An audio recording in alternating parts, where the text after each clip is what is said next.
karir yang bagus menurut saya ini. Tapi cara untuk masuk atau menempuh pendidikan untuk bisa bekerja di kejaksaan itu bagaimana? Soalnya banyak berseliweran di WhatsApp grup, kirim ada bukaan jaksa ini, tapi ternyata hoax gitu.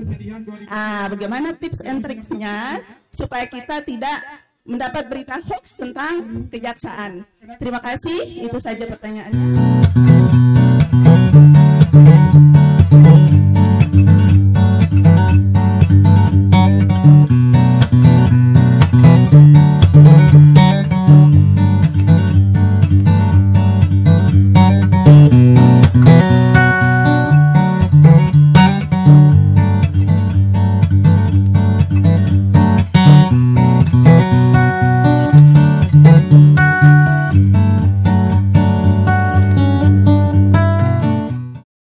Bismillahirrahmanirrahim. Assalamualaikum warahmatullahi wabarakatuh. Waalaikumsalam warahmatullahi wabarakatuh. Ini sepertinya ya menjadi pegawai di kejaksaan itu sepertinya karir yang bagus menurut saya ini. Tapi cara untuk masuk atau menempuh pendidikan untuk bisa bekerja di kejaksaan itu bagaimana? Soalnya banyak berseliweran di WhatsApp grup, kirim ada bukaan jaksa ini, tapi ternyata hoax gitu. Bagaimana tips and triksnya supaya kita tidak mendapat berita hoax tentang kejaksaan? Terima kasih, itu saja pertanyaannya. Assalamualaikum warahmatullahi wabarakatuh.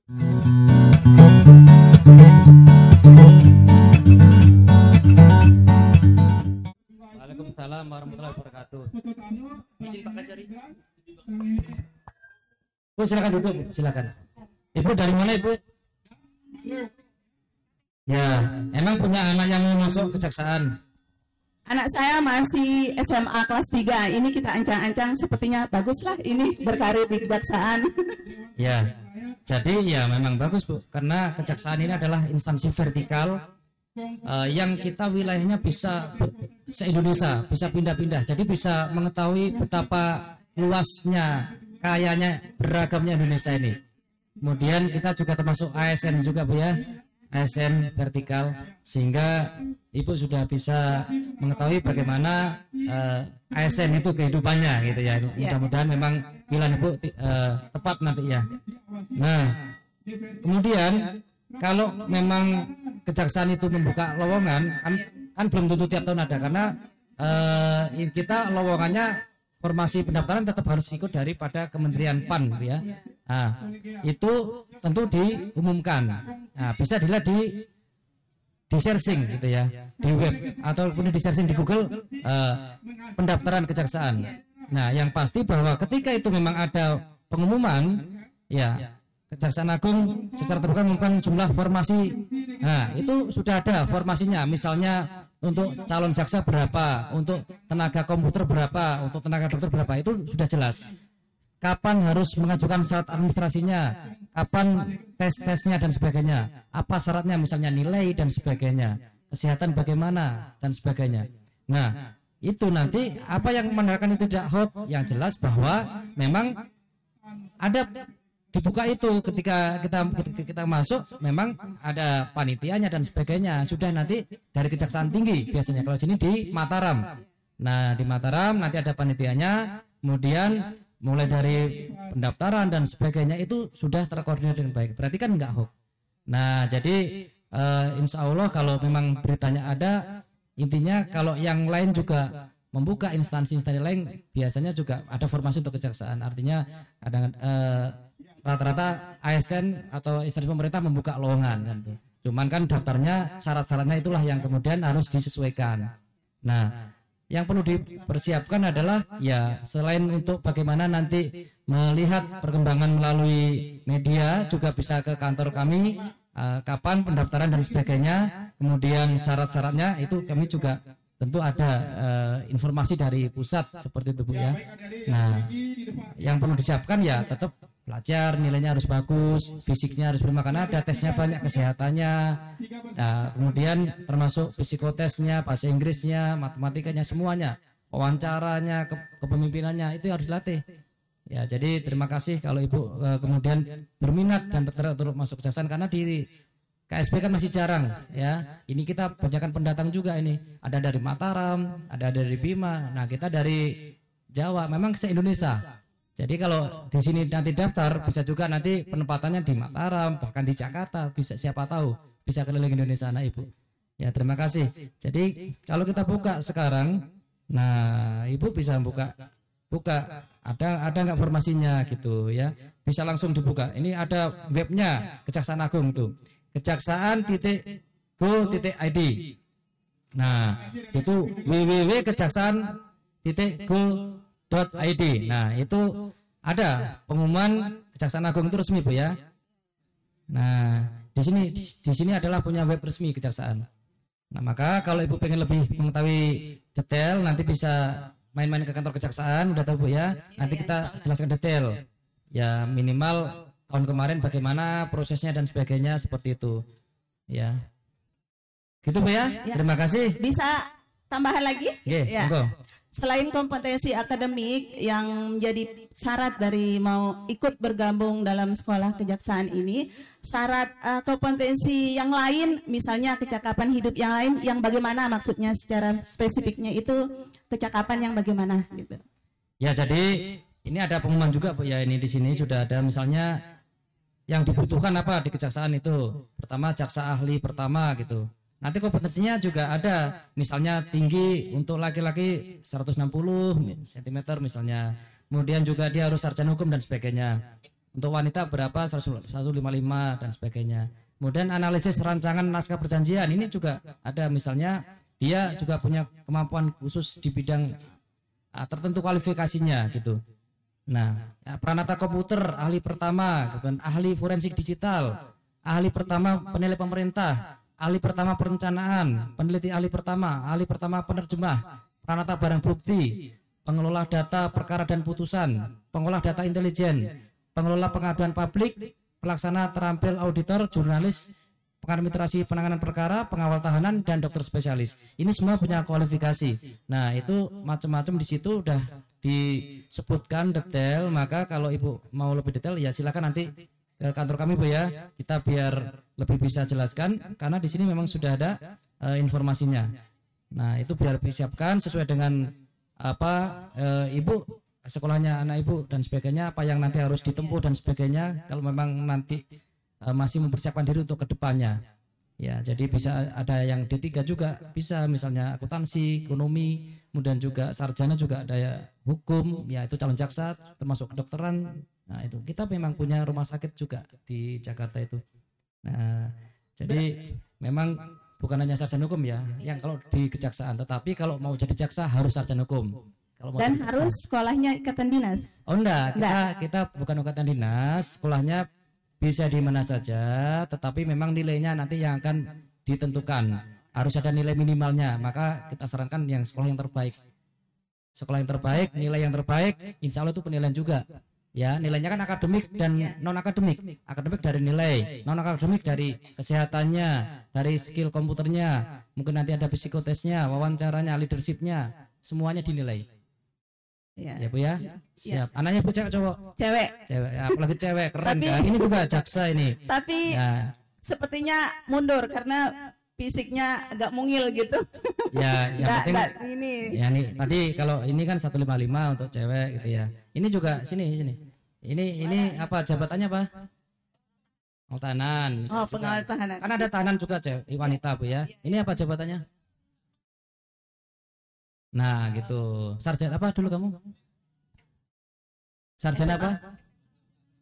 SMA, dari SMA ini. Ya, jadi SMA ada yang sarjana, ada yang SMA. Gitu. Iya Bu ya. Ya, boleh lah. Ya. SMA masih boleh. Masih boleh ya.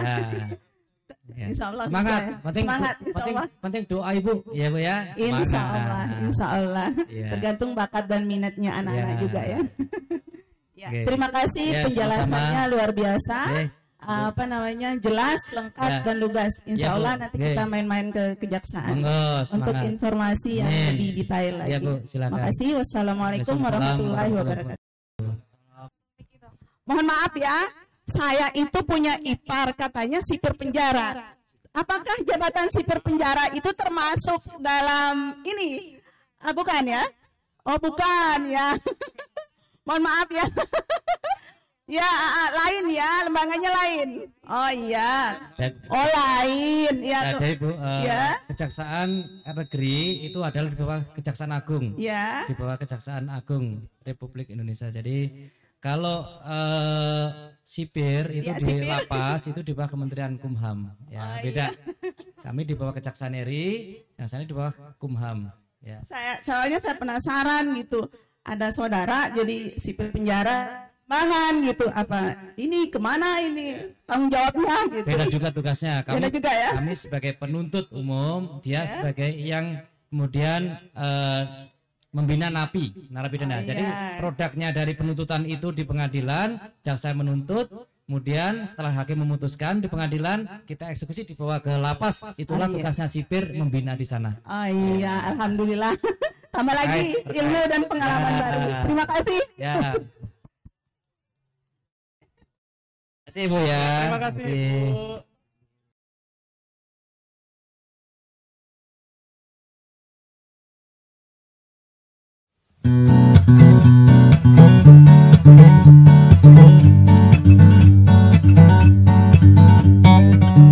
Untuk kejaksaan, silakan Ibu pertanyaan. Terima kasih Pak. Jadi begini Pak, misalkan ini seandainya anak saya mengalami kekerasan di sekolah, apakah itu bisa kami jadikan aduan untuk ke kejaksaan atau kita lalui proses mana? Apakah ada proses hukum tentang hal itu? Misal sederhana Pak, saling celah-celah, ujung-ujungnya saling tendang, lama-lama tapi jadi kebiasaan itu Pak. Apakah ada perlindungan hukum untuk yang seperti itu? Terima kasih.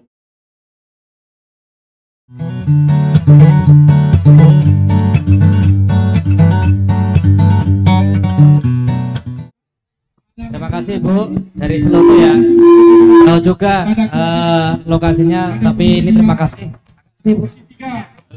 Jadi kalau masalah kenakalan anak kecil, apalagi masih kecil usianya, ya ya. Jadi ini usianya berapa Ibu? 10. Berarti temannya juga 10-an ya. Nah, jadi dalam undang-undang sistem peradilan pidana anak di bawah 12 tahun tidak bisa dipidana ya. Ya, jadi tidak bisa dipidana. Maka sebenarnya yang harus dilakukan oleh orang tua dan guru tentu harus melakukan pembinaan-pembinaan, jangan sampai ada kemudian anak-anak itu melakukan tindakan-tindakan yang melanggar hukum pidana. Nah, kemudian kalaupun terjadi itu maka harus juga ke gurunya bagaimana penyelesaiannya. Nah, apalagi seandainya masalah yang bisa diselesaikan baik-baik tentu harus diselesaikan kekeluargaan. Kemudian kita juga ada restoratif justice gitu ya. Jadi sebenarnya mendamaikan sebelum ada permasalahan-permasalahan hukum sebenarnya. Nah, kejaksaan sendiri sebenarnya membuka kesempatan juga bagi sekolah maupun desa-desa yang ingin diberikan penyuluhan hukum. Tapi kita juga punya program yang sudah ada rencananya atau sudah diprogramkan, antara lain termasuk penyuluhan narkotika di sekolah-sekolah. Nah, di sana juga sudah diselingi materi-materi tentang bagaimana tentang perlindungan anak. Nah, termasuk itu tadi bagaimana mengantisipasi kenakalan remaja, bagaimana memberikan pembinaan-pembinaan pada anak-anak yang masih sekolah. Ya, jadi intinya Ibu juga komunikasi yang baik pada orang tua kalau ada di sekolahan seperti itu, kemudian juga komunikasi yang sebaik antara sekolah dengan orang tuanya juga, karena ini masih di bawah pengasuhan orang tua dan juga sekolah. Ya, nanti kalau memang ada hal-hal yang ada kasus atau peristiwa yang memang real yang ditanyakan itu, jika tidak ada solusinya silakan ke kantor kami, kita cari solusinya bareng-bareng. Pada intinya anak ini adalah aset bangsa, di mana bukan pidana yang dikedepankan, tetapi bagaimana pembinaan kedepannya. Ya, jadi ya sekali lagi kami terima kasih atas kehadiran Ibu di sini di Kejaksaan Negeri Sumatera di stand ini. Udah, Pak Bu ya, nanti silakan mampir ke kantor kami. Sekolahnya di mana sekolahnya? MI Selotu. Seloto ya, silakan dapat hadiah itu. Dan ya, silakan.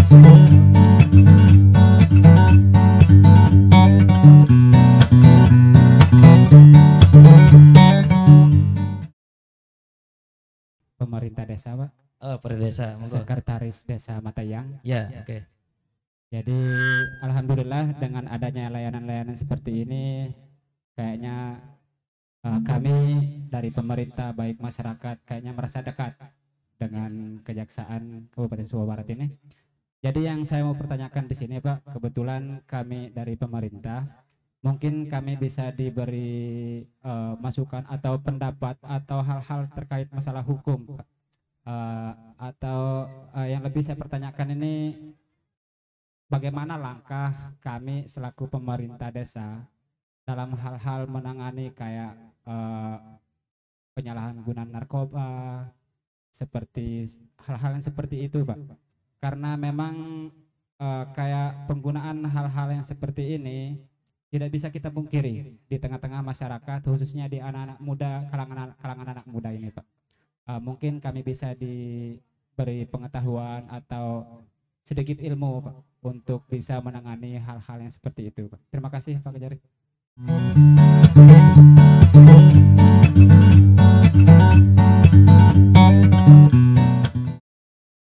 Ya, terima kasih Pak Sekdes Matayang. Pertanyaannya yang cukup bagus dan saya rasa tentu itu yang berguna sekali bagi masyarakatnya nantinya.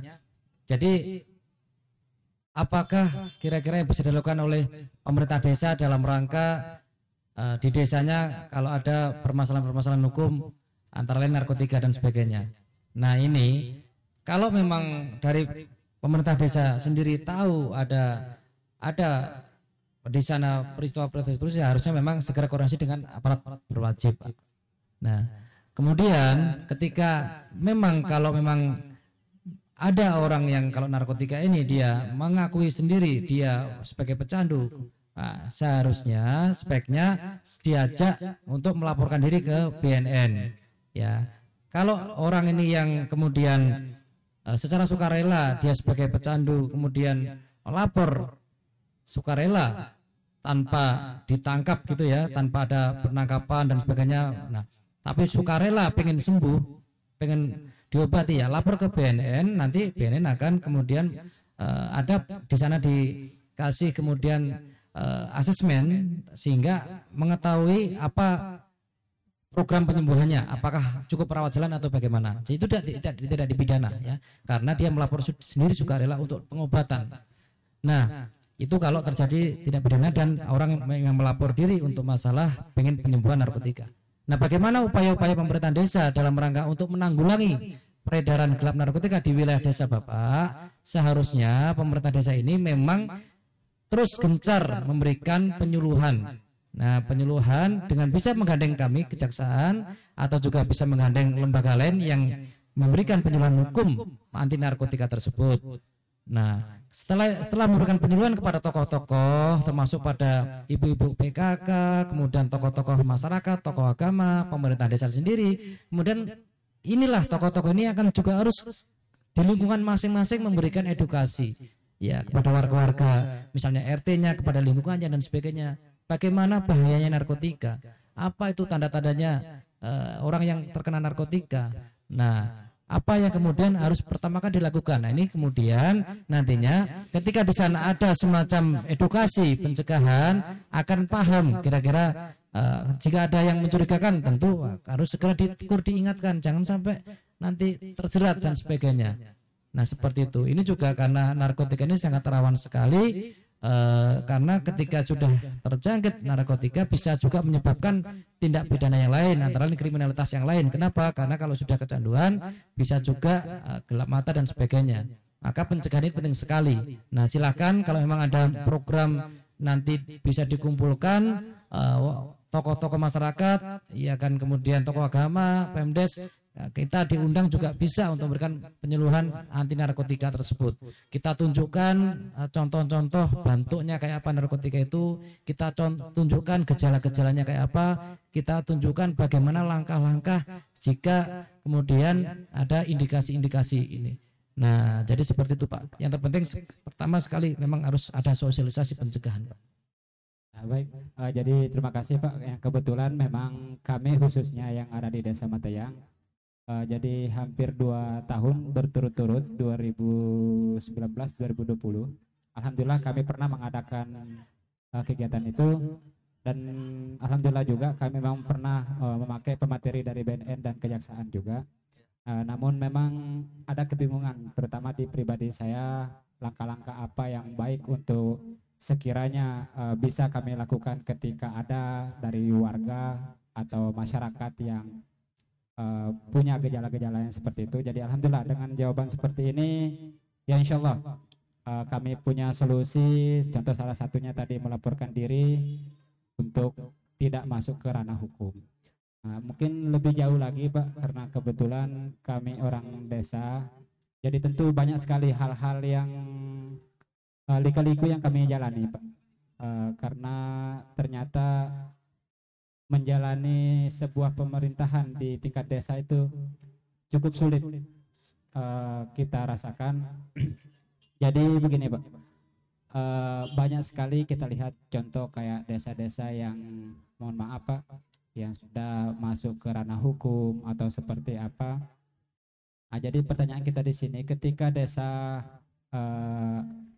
ada celah di hukum tentang baik itu penggunaan keuangan desa atau maupun di pelaporannya, apakah semua jenis kesalahan-kesalahan ini seperti masuk ke ranah hukumnya? Apa ada celah dalam arti apa ada hukum yang bisa dalam arti untuk bisa diselesaikan dengan secara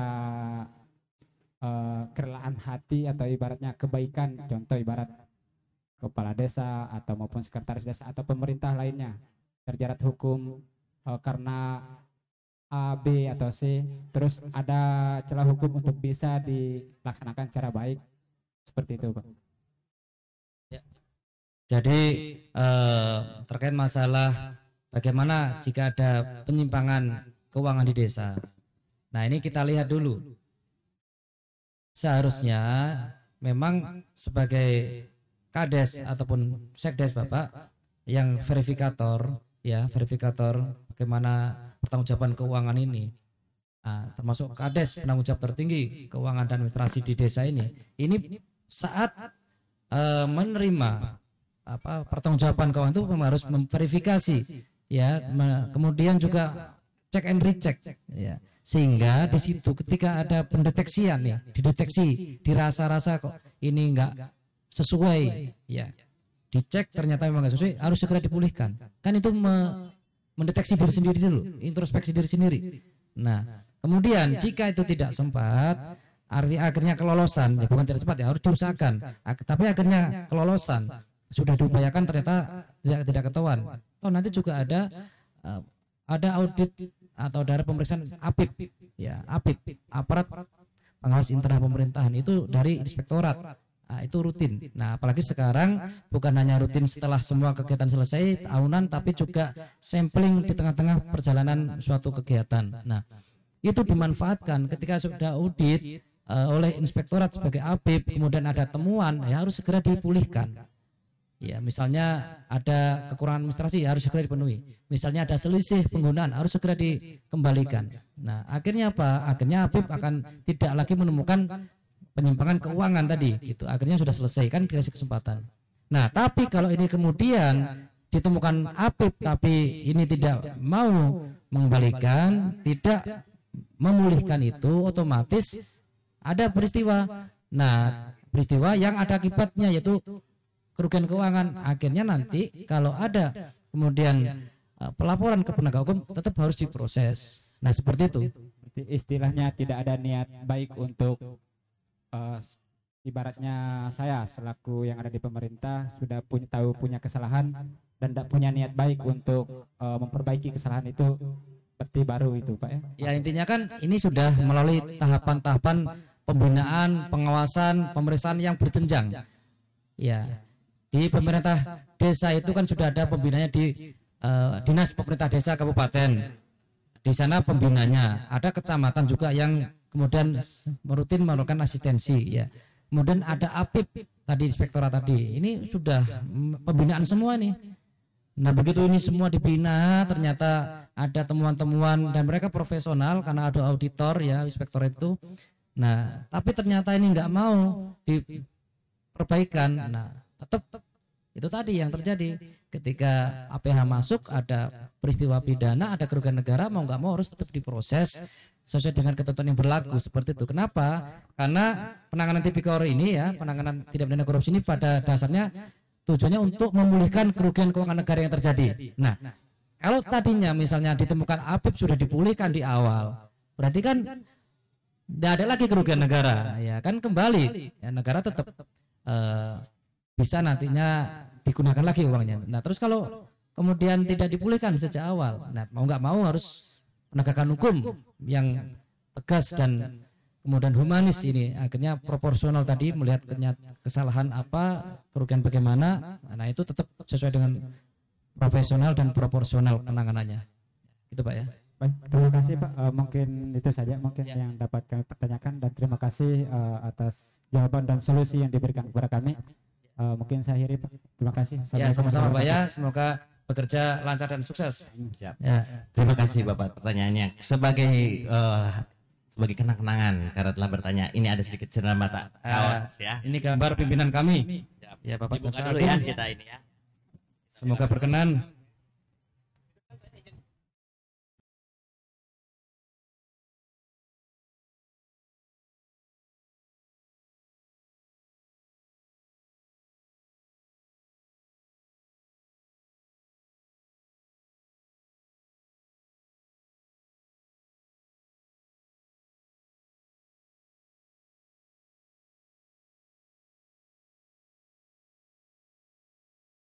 Dua, tiga. Sobat bertanya, Objek menjawab. Ya, terima kasih Bapak Sekdes. Terima kasih atas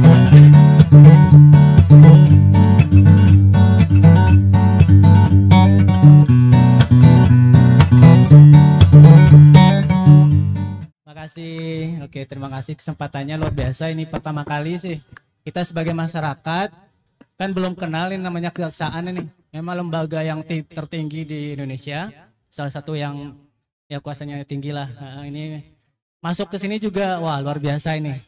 Disambut dengan luar biasa. Terima kasih ya Pak. Izin. Itu beliau ini. Oke, mungkin ya kita sebagai masyarakat nggak kenal sih kejaksaan itu lebih jauh apa sih, ngapain sih. Mungkin kalau kita tahu kan mungkin justice ya, keadilan dan sebagainya.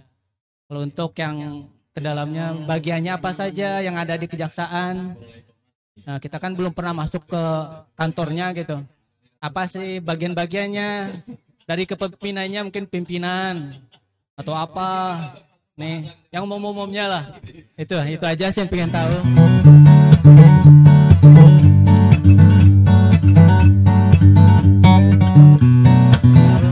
Nah, makasih luar biasa ini.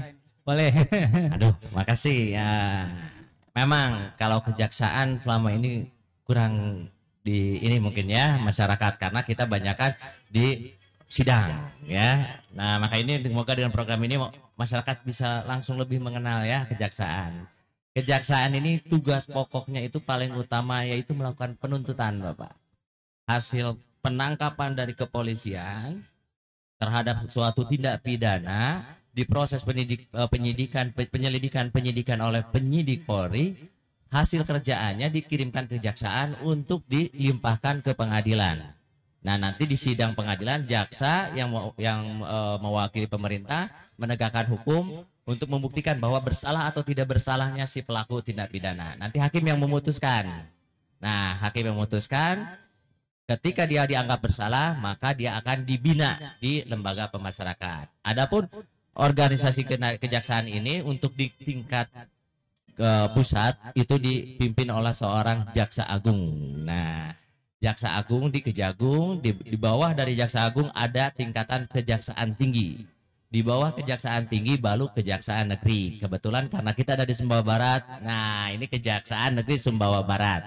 Nah, kejaksaan negeri Sumbawa Barat ini juga dipimpin oleh seorang kajari. Dalam membantu tugas-tugasnya seorang kajari, didampingi oleh beberapa bidang, yaitu satu bidang pembinaan yang mengurusi tentang kepegawaian, administrasi, pangkat, itu bidang kepegawaian. Ada bidang Pitsus yang bertugas melakukan penyelidikan, penyidikan, dan penuntutan terhadap perkara tipikor, termasuk mengeksekusi terhadap putusan hakim. Ada perkara yang bidang pidum, pidana umum namanya. Nah, bidang pidana umum ini bertugas atau berfungsi sebagai sebagai penuntutan atau penerimaan berkas perkara dari kepolisian untuk dilaksanakan untuk perkara-perkara umum seperti pencurian, pembunuhan. Nah, perkara-perkara umum itu bukan korupsi, itu dipegang oleh bidang pidum. Tugasnya menuntut sampai melakukan eksekusi. Terus ada juga bidang barang bukti yang bertugas mengelola barang bukti dan barang rampas, mengelola barang bukti dan mengembalikan barang bukti jika sudah mempunyai kekuatan hukum ingkrah, jika dalam putusannya sudah untuk dikembalikan. Merampas barang bukti untuk dilelang dan uangnya masuk negara, itu barang bukti. Dan ada bidang datun yang fungsinya sebagai bantuan hukum untuk pemerintah daerah jika memerlukan bantuan hukum berdasarkan SKK. Untuk masyarakat adanya pelayanan hukum. Kalau kita punya masalah hukum baik secara pribadi atau apa, bisa dengan bidang datun, pelayanan hukum. Terus pendampingan hukum. Nah, ketika ada permasalahan-permasalahan baik pemerintahan segala macam, itu bisa di pendampingan hukum. Itu bidang-bidang jaksa. Sebenarnya tugas jaksa itu banyak, Pak. Cuman karena kurang menempel dengan masyarakat, masih kurang dikenal. Nah, untuk itulah semoga dengan acara ini bisa kita saling mengenal dengan masyarakat. Gitu mungkin untuk lebih garis besarnya tentang kejaksaan. Nah, mungkin Pak Dodo mau nambahkan ini terkait dengan kejaksaan? Oh, cukup. Ya, monggo Ibu, lanjut. Saya mau nanya, beberapa waktu sering lihat di ada lelang barang bukti kejaksaan, sering lihat scroll di IG dan lain-lainnya. Jadi sebenarnya untuk lelang kejaksaan kalau di Taliwang apakah ada atau itu memang harus setingkat provinsi saja atau di Mataram atau dan lain-lainnya? Pokoknya saya pasti penasaran nih sama lelang barang rampasan kejaksaan. Terima kasih. Terima kasih. Lelang barang kejaksaan ada ketika barang bukti itu berdasarkan putusan hakim yang telah berkekuatan hukum tetap, barang itu dinyatakan dirampas untuk negara. Nah, nanti ada pengumumannya, Bu.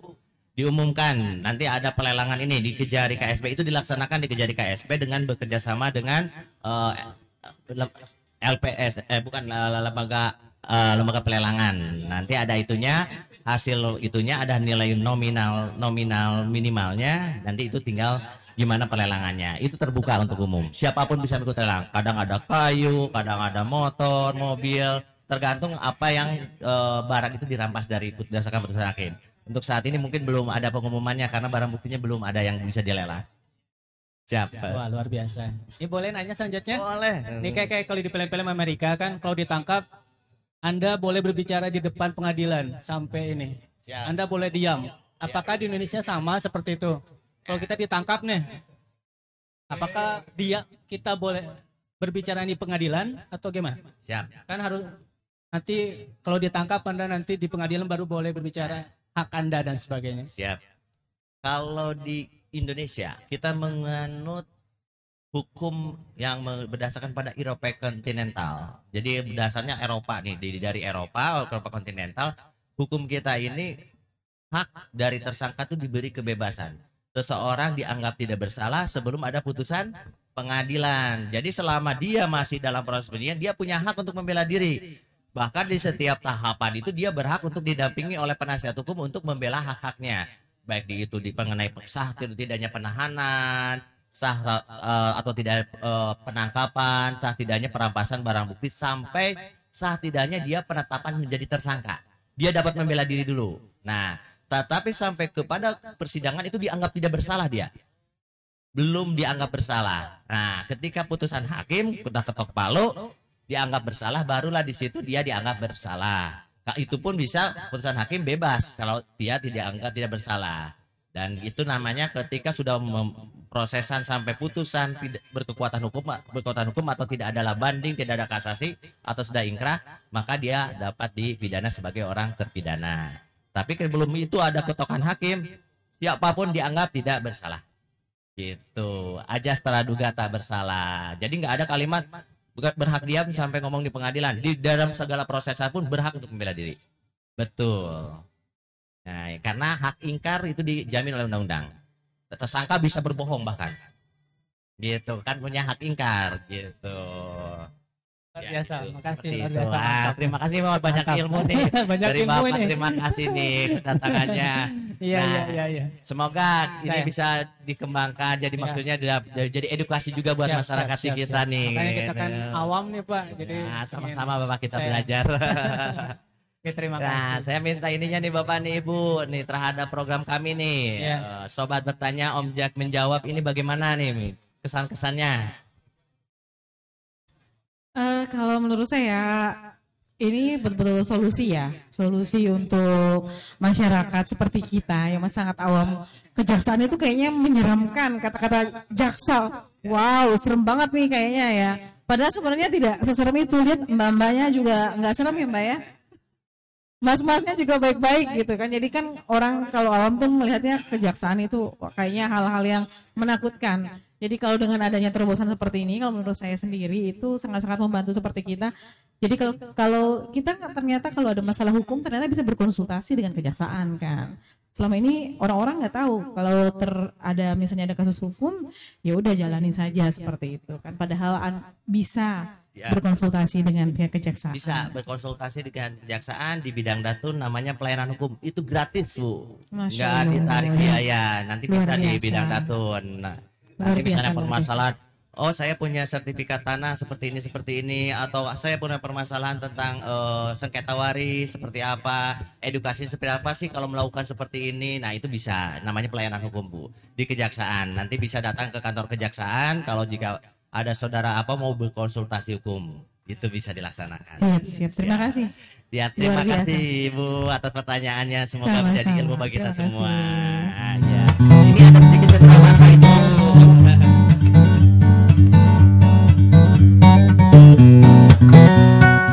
Sobat bertanya, Om Jack menjawab. Terima kasih.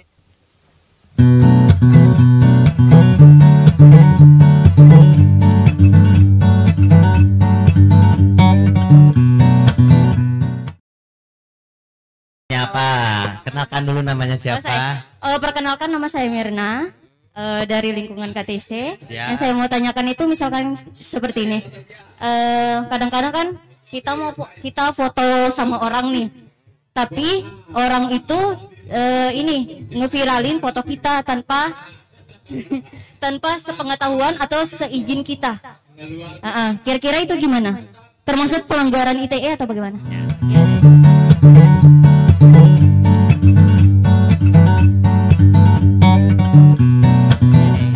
Pertanyaan yang bagus nih. Ini yang cocok langsung dengan orang yang memegang teknisnya, Pak Kasipidum. Nah, ini langsung teknisnya. Assalamualaikum warahmatullahi wabarakatuh. Tadi siapa namanya? Mirna. Mirna. Saya. Tadi ditanyakan bahwa kalau seseorang memfoto kita atau kita men-share ke foto, misalkan pasang profil kita di-share kembali. Artinya yang difoto itu berdampak terhadap asusila atau enggak gitu. Kalau memang ya kan nggak mungkin diri kita sendiri kita memfoto atau memasang profil yang seperti halnya kurang foto-foto yang vulgar nggak mungkin ya. Mungkin juga kadang-kadang handphone kita pernah rusak atau pernah diservis, ada di situ di galeri mungkin foto-foto yang kurang etis ya, tershare gitu ya. Itu bisa dilaporkan ke pihak penyidik, nanti bisa ditindaklanjuti dengan Undang-Undang ITE nomor pasal 27 ya, ada ancamannya. Jadi bisa saudara Mirna ya melaporkan itu. Jadi atas pelaporan itu bisa ditindaklanjuti oleh pihak penyidik.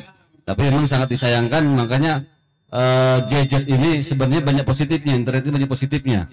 Cuman kalau kita salah gunakan, kadang-kadang kan di kamar di mana kita foto asal gitu, misalkan maaf ya di kamar mandi kita berani foto tiba-tiba, karena yang masih belum ditemukan itu adalah jejak digital itu nggak bisa dihapus.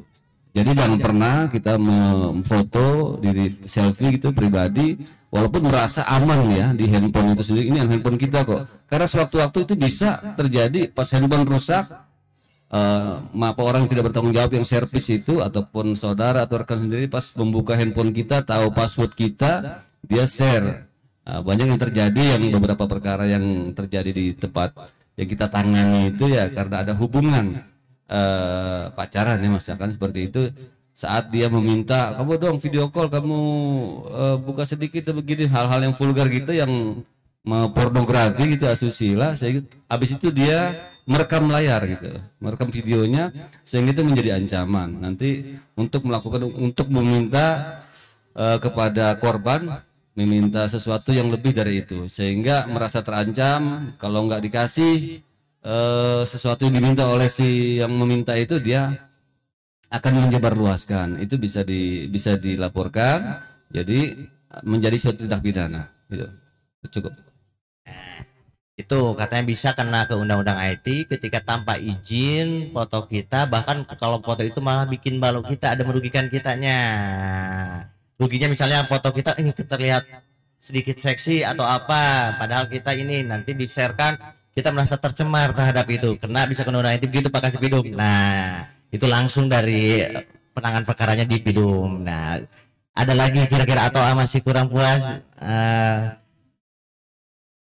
Lagi. Boleh kalau mau tanya lagi. Mumpung ini kita punya program namanya Coba Bertanya Om Jack Menjawab, ini program besutan dari Puspengkum, di mana di sini kita mau mendekatkan konsultasi terkait apapun. Yang penting intinya koridor hukum, kesulitan dalam hal apa, misalnya di bidang hukum bisa. Nah, itu silakan. Atau saya tambahkan supaya menjadi pengalaman ya, edukasi juga buat Mbak Mirna ya, bahwa di kejaksaan ini saya kan selaku kasih tindak pidana umum ya, yang membidangi bidang pidana umum yang biasa. Kalau kita istilahkan, kita pakai bahasa-bahasa biasa aja ya supaya nggak kaku ya. Biasanya saya tuh berekan dengan penyidik atau polisi. Ya kalau orang istilahkan tuh kayak buser gitu, serse. Saya biasa berteman dengan itu karena mereka yang akan menindaklanjuti laporan Mbak Mirna tadi. Jadi siapa yang merasa dirugikan dalam suatu perkara tindak pidana itu melaporkan ke polisi, nanti polisi mem-BAP itu menanyakan apa kejadiannya di mana, tanggal berapa, jam berapa, di mana kejadiannya, siapa saksi yang melihat. Nah, seperti itu. Jadi kalau kita mau melaporkan, kita harus punya bukti, minimal 2 alat bukti. Tapi ada undang-undang juga yang bisa menyatakan 1 alat bukti, seperti perlindungan anak, ya, undang-undang TPKS itu. Ada ini undang-undang terbaru namanya Undang-Undang Tindak Pidana Kekerasan Seksual. Nah, ini lebih kepada kekerasan seksual ya. Di situ nanti kita sebagai korban itu bisa meminta restitusi nanti. Nah, misalnya saya dirugikan nih karena pencemaran nih, saya pengen diobati dengan pengobat supaya pemulihan nih. Pemulihan saya pengen di psikiater supaya saya bisa tidak trauma dengan kejadian kemarin. Itu bisa meminta kepada pelaku. Nah, dan nanti didampingi oleh LPSK ya, Lembaga Perlindungan Saksi dan Korban. Jadi yang tadi saya ulang lagi, dari polisi nanti akan setelah mem-BAP akan mengirimkan berkas ke kami, memberitahukan telah dimulainya penyidikan itu kepada kami, nanti diteruskan dengan berkas, kami periksa, kalau ada yang kurang kami kasih petunjuk. Kalau sudah lengkap kita lengkap, nanti kita akan sidang. Sidang itu nanti kita bercerita kembali, misalkan Mirna maaf ya sebagai korban gitu, oh saya kemarin dipukul nih begini-begini. Nanti siapa saksinya? Temannya berdua melihat langsung nggak gitu, dalam keadaan terang nggak, kelihatan nggak ini pelakunya? Saya misalkan, wih bapak itu yang mukul saya. Walaupun nggak kenal nama tapi ada ciri-ciri terkhusus gitu kan. Akhirnya saya bisa dibuktikan oleh saksi ini dengan visum, misalkan ada robek di sini, itu bisa dibuktikan nanti bahwa saya bersalah. Jadi selama dia dalam proses proses penyidikan, proses persidangan, mereka tetap dinyatakan belum bersalah dulu. Namanya presumption of innocence gitu ya. Jadi kita hormati haknya dia yang tadi disampaikan kasih intel bahwa dia boleh berbohong, boleh mengingkar, tapi saya punya 2 saksi gitu yang akan menjadi alat bukti.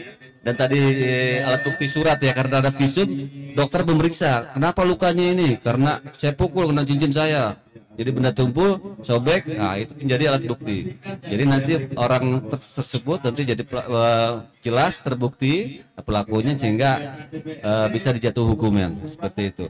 Banyak sekali tentang kejaksaan sini bahwa hal-hal itu memang kadang terjadi. Kadang sama teman sekarang lagi akrab nih, tiba-tiba ada permasalahan, berantem kayak tadi itu. Kita bisa damaikan, baik di tingkat polisi, di penyidikan maupun di kejaksaan. Namanya restoratif justice gitu ya. Asal tadi si korban mau berdamai gitu kan. Dan ada syaratnya di kami kalau mau kita selesaikan, yaitu salah satunya dia baru pertama kali melakukan kejahatan. Misalkan Mirna mukul ini kan, Mirna jelas nggak pernah melakukan kejahatan kan, paling pelanggaran kayak ketilang pernah mungkin ya sama polisi. Nah itu hal-hal yang biasa karena tidak kelengkapan administrasi. Tapi kalau baru pertama kali melakukan pidana itu sebagai syarat utama. Artinya kalau kita biasa ini residivis gitu, dia pernah melakukan penghinaan kedua, ketiga nggak bisa gitu. Nah terus yang kedua adalah ancamannya tidak boleh lebih dari 5 tahun. Tidak boleh lebih 5 tahun dalam pasal tersebut. Misalnya pengadilan berapa? 2 tahun 8 bulan, 4 bulan gitu ya. Nah, itu bisa. Nah, terus yang selanjutnya syarat ketiga adalah tidak, bila ada kerugian dia tidak boleh lebih dari 2.500.000 gitu.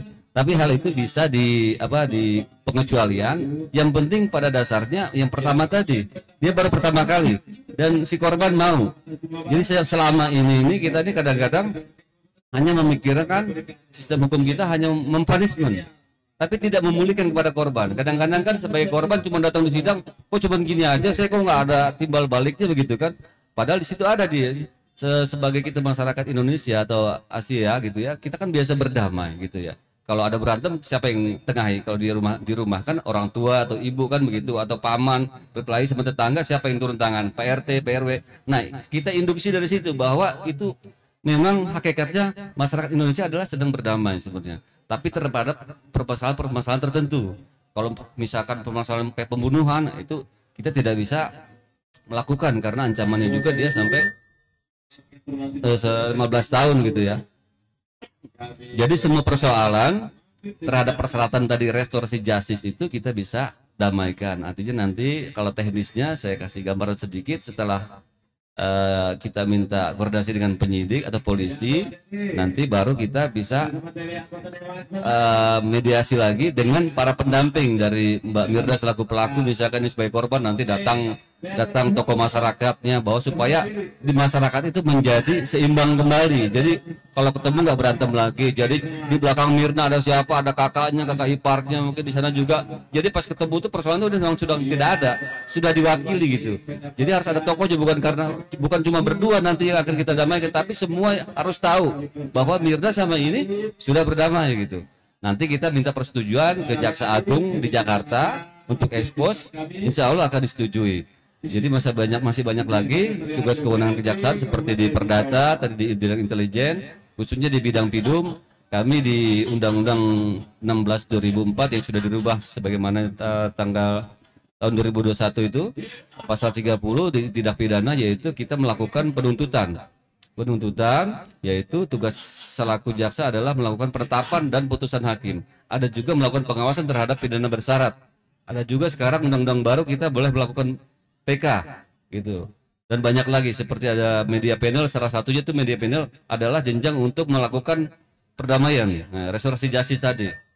Kita juga ada penanganan balai rehab narkotika, yaitu nanti kepada para pecandu atau korban itu bisa dilakukan rehabilitasi langsung oleh kita, tidak harus ke pengadilan. Saya pikir cuma sekian, mungkin ada tambahan atau pertanyaan lagi, silakan ditambahkan Pak. Tuh tadi dijelaskan tentang penegakan hukum yang humanis. Pernah dengar nggak cerita pencurian sendal jepit? Sendal jepit yang di penjara, terus Bu Minah yang curi kayu. Nah itu karena KUHP kita adalah produk Belanda zaman dulu. Kerugian di dalam KUHP itu dibatasi Rp250. Siapapun yang mencuri 250 menurut KUHP harus dipidana. Ini berkaitan dengan kejahatan yang ada kerugiannya. Lalu ada Perma nomor 2 tahun 2012 ya Pak Kasih Bidum ya. Nah di Perma ini dibatasan di 2.500.000 itu bisa dipiringkan. Tapi kenyataannya tiap daerah berbeda. Ada yang daerahnya 2.500.000 ini dicuri sama dengan gaji 1 bulan hilang gitu. Ada yang daerah yang 2.500.000 kecil, dianggap sepele. Nah, mungkin dengan adanya restoratif justice ini tidak langsung menghentikan atau mentipiringkan suatu perkara, tapi dicoba dipulihkan. Korban yang paling utama. Gitu. Restoratif justice itu diutamakan damai dulu deh. Kalau nggak bisa damai gimana kasih pidum tetap maju ke persidangan? Tetap maju, nggak bisa persidangan. Korban nggak memaafkan tetap maju. Nah, jadi kalau misalnya korban memaafkan, udah deh 2.500.000 kata hati nurani saya memaafkan. Korban juga mau mengembalikan handphone yang dicurinya dengan harganya di bawah 2.500.000 itu menjadi wah lebih baik berdamai. Kita mempunyai namanya dominus litis. Dominus itu jaksa sebagai pengendali perkara. Mau majuin atau tidak majuin perkara, jaksa punya kewenangan. Nah, ketika jaksa berpendapat bahwa ini sudah berdamai, kita menggunakan hak kita untuk dominus litis, tidak memajukan ke persidangan. Orang ini bisa tidak disidang, bisa bebas asal yang paling utama korban memaafkan. Ada syarat-syarat tadi yang Pak Kasipidum bilang, bukan penjahat kambuhan atau residivis. Tokoh masyarakat menyetujui pidananya, ancamannya tidak terlalu berat ya, 4 tahun penjara dan lain sebagainya. Itu juga bukan kami yang menghentikan perkaranya, tapi Jaksa Agung ya. Jaksa Agung yang menghentikannya. Tugas kita hanya mendamaikan. Nah, tadi terkait perkara IT tadi udah bisa dipahami ya, bahwa IT itu tidak harus berhati-hati karena sekarang zaman modern, jejak digital tadi yang kata Pak Kasipidum bilang, jejak digital bisa di mana-mana saja, bisa aja muka kita diambil, ditempel di tempat yang lain, itu bisa dilaporkan ke undang-undang IT ya, kira-kira seperti itu. Nah, gimana sobat kita nih, ada yang mau tanyakan lagi? Kita ngobrol santai saja.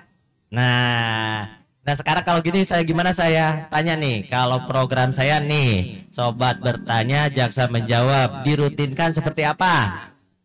Misalnya saya kalau ada CFD atau apa bikin acara seperti ini lagi, bagaimana menurut pendapat Teteh gimana? Coba pendapatnya bagaimana? Setuju nggak? Setuju. Gimana pendapatnya? Apakah program ini bagus atau tidak atau kurang memuaskan? Bagus dan perlu dilanjutkan. Ya, nanti kalau kami ngadain acara-acara lagi silakan bertanya ya. Insya Allah kami akan berusaha sebaik mungkin, termasuk permasalahan hukum kita edukasi bersama dengan ngobrol gini. Insya Allah menjadi edukasi untuk masyarakat luas gitu. Mungkin gitu Pak Kasipidum. Pak Dodo mungkin ada tambahan? Cukup, emang nih. Terima kasih Pak Kasintel, mohon izin Pak Kasipidum, Pak Kasidaton, terkait pertanyaan Mbak Mirna tadi terkait Undang-Undang ITE. Saya ingin menambahkan aja. Tadi kan foto Mbak Mirna kan disebarkan nih, misalnya contoh nih, disebarkan di media sosial. Itu kami juga melihat tujuannya. Apakah tujuannya komersial atau tidak? Kalau misalnya foto Mbak Mirna menghasilkan duit sama yang memposting video foto Mbak Mirna itu bisa kena Undang-Undang Hak Cipta di pasal 12 UHC. Di situ apabila dia mendapat keuntungan dengan mentransmisikan atau menyebarkan foto Mbak Mirna tanpa izin Mbak Mirna, itu bisa kena Undang-Undang Hak Cipta, yang dimana pidananya itu maksimal 10 tahun. Ada di pasal 12 Undang-Undang Hak Cipta. Tapi kalau misalnya dia menyebarkannya dengan konten negatif, itu bisa kenanya di pasal 48 Undang-Undang ITE. Jadi mungkin nanti Mbak Mirna akan lebih paham ketika Mbak Mirna nanti membaca undang-undangnya. Dan kalau misalnya memang mohon maaf nih ya, mohon izin, apabila memang terjadi hal seperti itu, laporkan ke pihak berwajib yaitu kepolisian. Maka nanti ketika Mbak Mirna melapor ke kepolisian, maka nanti akan jumpa sama kami pihak kejaksaan setelah tahap 2 namanya. Seperti itu. Jadi jangan takut melapor, nggak apa-apa, karena ini kan untuk memulihkan juga Mbak Mirna. Misalnya ini terjadi seperti itu. Mungkin cukup tambahan dari saya, Pak. Sobat bertanya, objek menjawab. Sekali lagi, sobat bertanya, objek menjawab. Terima kasih kedatangannya Ibu.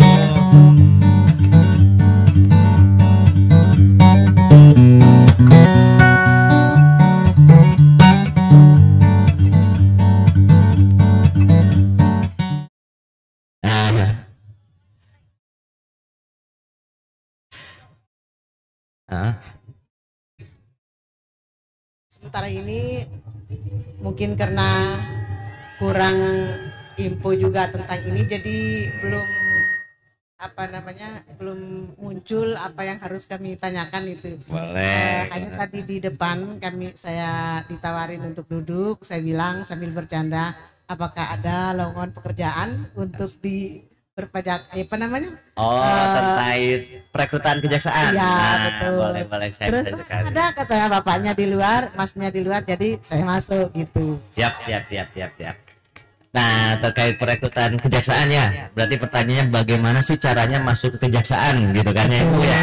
Nah, kejaksaan ini sama dengan kementerian-kementerian lain Bu, ditentukan oleh kebutuhan kuota kejaksaan sendiri yang diajukan ke Menpan. Nanti dari Menpan itu ada kuota-kuota berapa yang dibutuhkan kuotanya untuk bidang apa atau untuk jenis keahlian apa.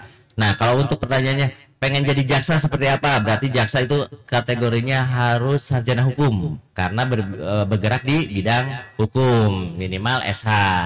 Perekrutannya biasa nanti akan diumumkan. Biasanya dari Kejagung, kita follow up di website kita. Nanti ikutin di website Kejari Sumbawa Barat, nanti ada pengumuman terkait perekrutan kejaksaan. Ada syarat-syarat satu, ada calon jaksa yang akan nanti jadi jaksa, ada pengawal tahanan juga, ada pengadministrasi, IT, ya ada juga supir tahanan. Nah, itu syarat-syaratnya menyesuaikan. Misalnya supir tahanan membutuhkan SIM karena harus membawa kendaraan. Kalau pengawal tahanan bela diri, harus mempunyai sertifikat bela diri karena dia harus bisa mengamankan. Itu nanti ada pengumumannya Bu, perekrutannya. Biasanya ujiannya senasional. Senasional kalau misalnya ini nanti di NTB sentralnya biasanya di Mataram gitu. Jadi itu mengenai perekrutan kejaksaan. Nanti jenjang karirnya kalau calon jaksa akan menjadi jaksa, jadi kasih dan terus berlanjut sampai ke jari bahkan lebih tinggi lagi. Itu jenjang karir di kejaksaan. Perekrutannya biasanya nanti ada pengumumannya Bu. Nanti diumumkan secara luas di Indonesia. Itu tata cara bagaimana cara masuk ke kejaksaan.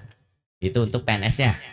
Nah, kecuali yang honorer ya Pak. Sekarang pun honorer kan lagi dikurangi ya mungkin ya Bu gitu.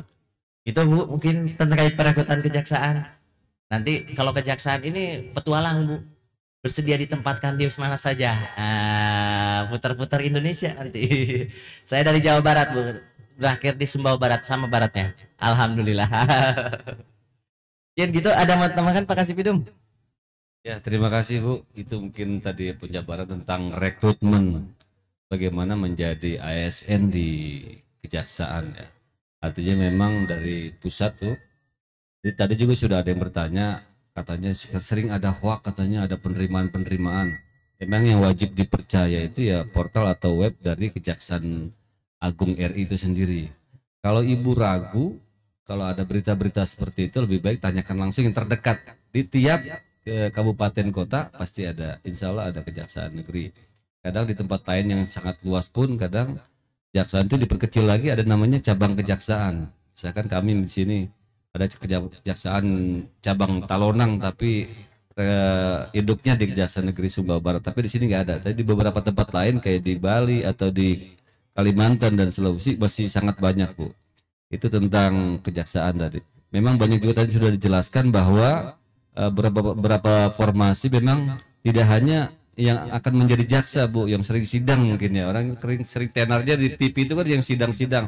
Ada juga yang skup pembantu itu ya pengawal tahanan, supir, ataupun peranata komputer, ataupun di bidang IT lainnya yang tadi sudah disampaikan.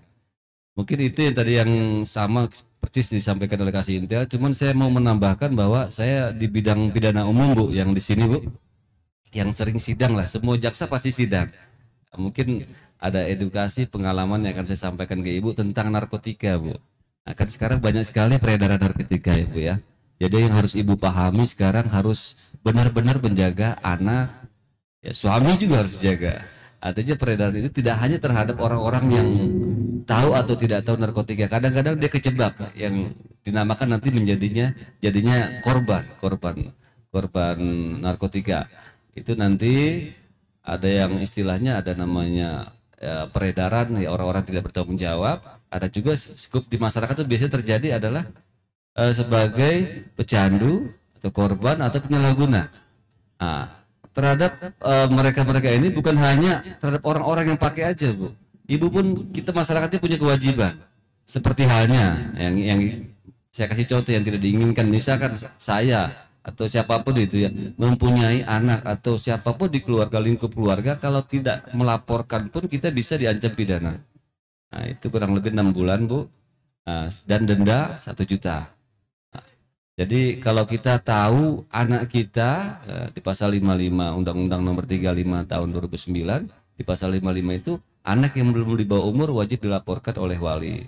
Sehingga orang yang melaporkan diri kepada tempat kesehatan seperti puskesmas ya, BNN atau rumah sakit ataupun yang ditunjuk oleh Kementerian Kesehatan sebagai rehabilitasi narkotika itu, yang namanya sudah melaporkan itu tidak dipidana, Bu.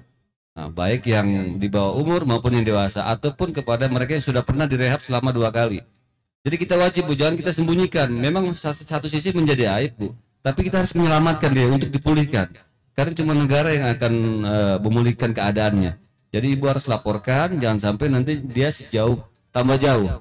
Kadang-kadang yang sudah kita banyak tangani itu dia itu biasanya hanya sebatas pakai lama-lama keenakan kok bisa menghasilkan uang nih. Karena cepat dia menghasilkan uangnya. Barang-barang yang sebesar mecin gitu, Bu, harganya 200.000, 1 juta, 5 juta, meningkat tentunya. Jadi kita punya kewajiban untuk menjaga keluarga kita untuk jauh dari narkoba, gitu ya. Jangan sampai kita tahu peredaran di luar keluarga kita juga, kita wajib melaporkan. Itu ada ancaman pidananya di pasal 131 ya, 1 tahun. Jadi kita punya kewajiban juga, bukan karena kita yang penting kita nggak kena narkotika, tapi tetangga ibu kelihatan seperti ada yang mencurigakan nih, boleh disampaikan ke polisi, tapi mereka akan melindungi ibu gitu ya, tidak akan disampaikan itu tetangga kamu yang lapor, enggak.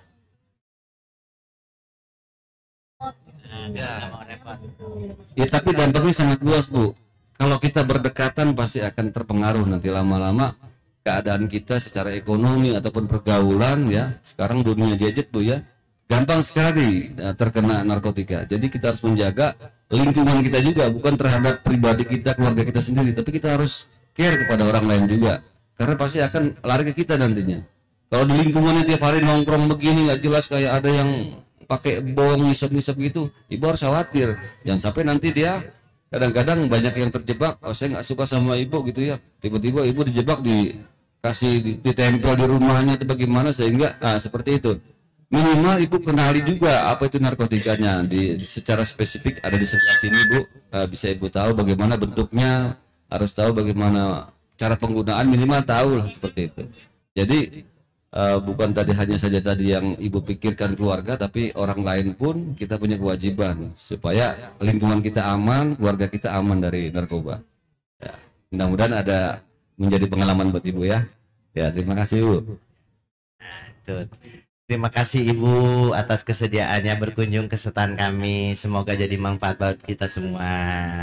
Jadi silaturahmi.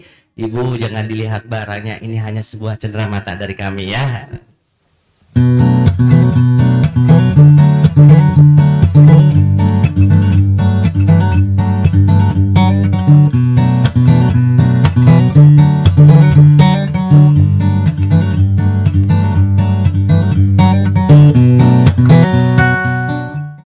Terima kasih Kang kedatangannya di stand kami. Ya, ini program kami dari Puspengkum Kejagung, yaitu Sobat Bertanya Jaksa Menjawab. Semoga nanti dengan gini kita bisa lebih dekat dengan masyarakat. Ya, ini Akang dari mana?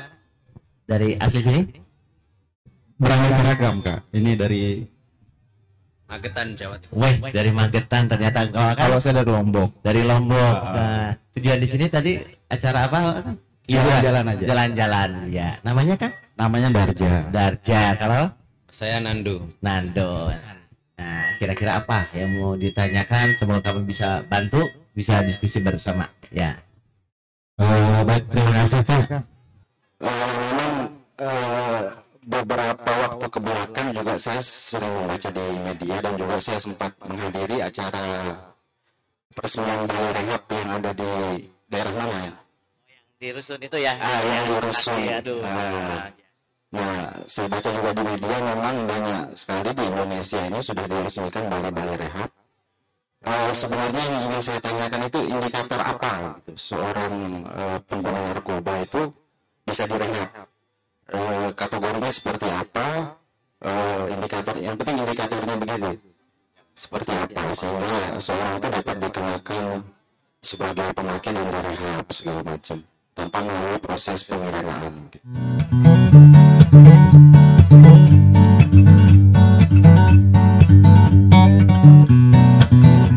Gini Pak Kasipidum, pertanyaannya kemarin Akang ini juga sempat ikut melihat atau menghadiri diresmikannya balai rehab kita yang ada di Rusut itu ya, yang di itu. Pertanyaannya, kategori apa yang bisa mengkategorikan orang ini pantas untuk direhab atau tidak gitu. Nah ini untuk yang lebih teknisnya kita langsung berbicara dengan bidangnya Pak Kasipidum. Ya, terima kasih. Mas siapa namanya? Darja. Ya, Mas Darja. Jadi saya sampaikan yang Undang-Undang Narkotika itu adalah Undang-Undang Nomor 35 Tahun 2009 ya. Salah satunya tentang pidana tentang sebagai penyalahguna itu adalah pasal 127. Yang mana artinya penyalahguna menggunakan narkotika ya, golongan 1 bukan tanaman. Biasanya itu yang sering beredar ya. Jadi hakim itu wajib melakukan suatu rehab di pasal 127 ayat 1 huruf B. Jadi kami pun menginduksi dari edaran Mahkamah Agung nomor 4 tahun 2010 bahwa acuan-acuan untuk menjadi suatu yang direhabilitasi itu adalah salah satunya adalah dia bukan sebagai peredaran, masuk dalam peredaran. Ya, bukan masuk peredaran ikut meredarkan narkotika. Ada juga dia memang yang bisa direhab itu adalah pemakaian itu habis 1 hari gitu, dan dia betul-betul dia itu end user gitu, pemakai terakhir gitu.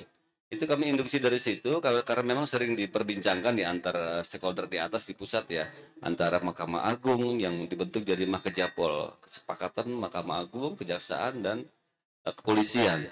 Jadi kami juga membuat suatu edaran yaitu namanya nomor 18 tahun 2021 yang kemarin wajib kita bentuk balai rehab di tiap-tiap kabupaten kota supaya masyarakat jangan hanya dilakukan penindakan masuk lapas gitu, ke penuntutan, masuk ke pengadilan. Jadi sebenarnya mereka tuh harus dipulihkan juga, direhabilitasi. Jadi kami mengambil langkah pada saat nanti dilimpahkan perkara itu, kami pertanyakan kembali kepada si tersangka itu, apa kamu mau direhab dengan persyaratan-persyaratan tadi sudah dipenuhi, bahwa dia end user, bahwa dia sekali pakai gitu kan, bahwa dia bukan masuk dalam peredaran. Makanya kita buat balai rehab itu untuk kategori-kategori itu. Jadi kalau dia 5 gram dia habis jual, ya nggak bisa.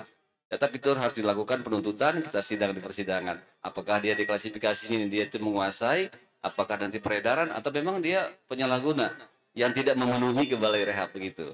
Jadi kategorinya itu ya sangat mudah, dia memang karena habis pakai gitu ya.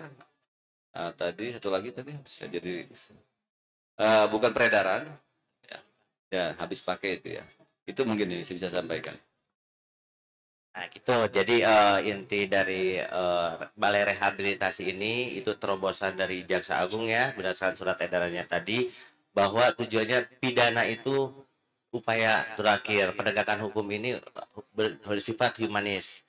Jadi kalau korban narkotika karena bukan dia terlibat dalam peredaran narkotika dimasukkan penjara itu bukan lebih baik. Pada kenyataannya malah bertambah ilmunya, jadi kejahatan-kejahatan baru. Maka dengan adanya direhabilitasi ini diharapkan dia bisa sembuh dari ketergantungan, bahkan itu bisa lebih baik. Terus yang kedua tadi untuk disebutkan kategori itu terus ada asesmen juga ya, asesmen juga dari Kejaksaan, BNN ya, dan Kepolisian, layak tidak atau dia sebagai pecandu. Nah, biasanya kalau misalnya dia punya riwayat dulunya pernah direhab, ternyata memakai lagi, nah itu seperti itu. Jadi lebih mengutamakan perlindungan kepada masyarakat daripada pemidanaan. Nah ini dari fungsi dari balai rehab itu dibentuk. Nah karena kadang fasilitas daerah ini kurang, maka dari Kejaksaan mendorong ke pemerintah untuk menyediakan fasilitas rehab itu. Bukan milik kami, tapi pemerintah daerah didorong oleh kita untuk menyediakan fasilitas itu. Semoga dengan demikian bisa menjadi solusi tidak salah menerapkan hukum terhadap korban narkotika, gitu kan? Nah, mungkin saya perdalam lagi ini, Pak, untuk penjelasan. Di kejaksaan sudah digaungkan program rehab ini, kemudian di kepolisian juga mungkin sudah begitu. Nah, yang ingin saya tanyakan ini untuk menekan subjektivitas begitu kan, subjektivitas seseorang ini dikategorikan sebagai penyalahguna dan sebagainya, itu untuk sebagai pembatas subjektivitas penegak hukum ini seperti apa gitu, jangan sampai di sini terjadi permainan dan sebagainya begitu. Di internal kejaksaan sendiri seperti apa begitu, sudah diatur begitu? Ya, kami tadi kalau masalah teknis kita berkoordinasi dengan penyidik ya. Apapun yang fakta memang yang mereka tangkap di sana terhadap seseorang yang diduga mau menyalahgunakan, nanti dikategorikan dia sebagai penyalahguna atau pecandu atau korban. Kalau korban kan memang dalam keadaan dia terkena keadaan yang tertipu ya, sehingga dia menjadi korban atau dicekokin kayak begitu bahasanya lah. Jadi batasan-batasannya itu kita juga berdasarkan fakta yang ada di lapangan ya, sebagaimana penyidik atau tim mereka menangkap. Sehingga yang tadi saya sampaikan tadi bahwa di edaran kami nomor 18 tahun 2021 itu menentukan bahwa dia itu minimal tuh sehari pakai. Jadi kalau besok masih kan kita misalkan ya, satu poket kebiasaan dia sehari pakai dan masih ada sisa di bong, itu masih kategori. Yang kedua kategorinya tadi dia bukan masuk peredaran. Nah, bukan masuk peredaran dia, sehingga dia dikategorikan menjadi end user, dia orang yang terakhir pakai gitu. Nah, nanti sifatnya dia mungkin ketergantungan, berarti dia pecandu. Memang itu syaratnya. Jadi harus itu yang memang persyaratannya. Kalau memang dia kadang-kadang juga ada orang mengedarkan, ada juga menggunakan, tapi itu tidak masuk kategori. Gitu. Jadi kalau sudah ada dua, tadi saya juga mengedarkan, saya juga menggunakan, nah, itu biasa lah ya. Ada juga yang pinter ya, dia hanya mengedarkan aja, hanya mengambil keuntungan gitu. Biasanya dia menggunakan sarana-sarana yang seperti sekarang kebanyakan anak kecil yang diberdayakan, supaya mereka tahu hukuman anak kecil itu setengah dari hukuman desa. Dan banyak menjadi rekan-rekan yang memantau juga mengawasi, susah menilainya kalau anak kecil itu kayak orang main tapi ternyata dia ikut melakukan peredaran gitu. Jadi saya pikir itu persyaratan yang paling pokok yang tidak bisa dibilang kalau dia mengedarkan dia juga pecandu bisa masuk balai rehab dong. Oh, nggak bisa. Tapi nanti pada saat dia selesai menjalani itu di lapas, misalkan dia sadar sendiri mau melakukan rehabilitasi, bisa. Jadi bukan hanya sebatas itu, yang tadi saya juga ada bosan-bosan saya sampaikan bahwa kita juga punya kewajiban-kewajiban, Mas. Kalau sesama rekan ada yang pakai ya mengingatkan. Minimal kita bilang, ayo kita laporlah ke puskesmas, ke BNN untuk wajib lapor. Justru itu enak, dibiayai negara dan tidak dipidana. Dibandingkan kita sembunyi-sembunyi gitu. Ada ancamannya juga. Kalau kita di depan mata kita banyak terjadi peredaran, kalau kita nggak lapor, kita juga ada ancaman pidana yang 1 tahun. Apalagi di keluarga kita, sebagai kita seorang wali atau orang tua atau guru gitu ya, tahu ini ada pemakaian oleh si anak ini, kita harus melaporkan. Ada ancamannya selama 6 bulan gitu. Dan denda 1 juta rupiah. Jadi seperti itu. Bukan kepada diri kita sendiri, kita kepada orang lain pun ada care, punya kewajiban peran masyarakatnya. Ini subjektivitas tadi, jangan sampai orang ini dipidana karena subjektivitas tadi atau abuse of power, penyalahgunaan kewenangan, karena ada kategori yang seperti tadi itu, kategori itu bisa dipantau di dalam perkara itu dieksaminasi pun dalam rehabilitasi dalam RG ya, termasuk RG juga untuk narkotika restoratif justice juga. Ini kalau di kejaksaan ini nggak sembarangan, kita tetap berlapor ke pimpinan yang menentukan. Di pimpinan itu bukan dari Kejari, tapi Kejagung langsung, Pak. Kayak seperti paling tinggi Kejagung langsung, seperti RJ perkara ringan seperti pencurian yang sering kita lakukan RJ itu, bukan kita yang menghentikan perkara itu, tapi langsung dari pusat, dari Kejagung. Jadi untuk menjaga abuse of power, kita harus eksposkan dulu ke Kejagung, apakah ini masih kategori atau tidak. Bisa ditolak, bisa enggak. Untuk rehabilitasi itu pun sama. Jadi nggak akan, insya Allah, terhadap program kami rehabilitasi terhadap pecandu narkoba itu tujuannya baik, yaitu penegakan hukum yang humanis. Itu yang menjadi tujuan utamanya.